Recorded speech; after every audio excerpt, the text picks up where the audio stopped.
Salovatni ko'paytinglar. Salovat Rasululloh sallallohu alayhi vasallamga juda ko'p mushkulalarimiz, ehtimol hamma mushkulalarimizni hal bo'lishiga sabab bo'ladi. Moddiy mushkula bo'lsin, ma'naviy mushkula bo'lsin. Tinimsiz ravishda zikrda yuraylik, jon akalar. Allohumma solli ala sayyidina Muhammadi va ala alihi va sahbihi va sallim.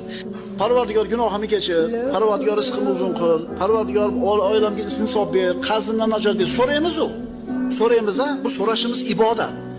Ubay ibn Ka'b ummatning mushtahidlaridan, sahobalarning ichidagi mushtahid kishilardan, eng peshvo olimlardan bittasi, ya Rasululloh, qiladigan duolarimni salovatga aylantirib qo'yaman dedi.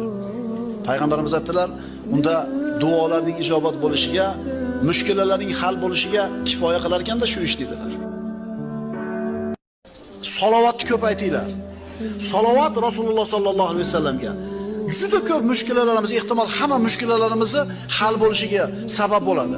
Moddiy mushkula bo'lsin, ma'naviy mushkula bo'lsin. Tinimsiz ravishda zikrda yuraylik, jon akalar.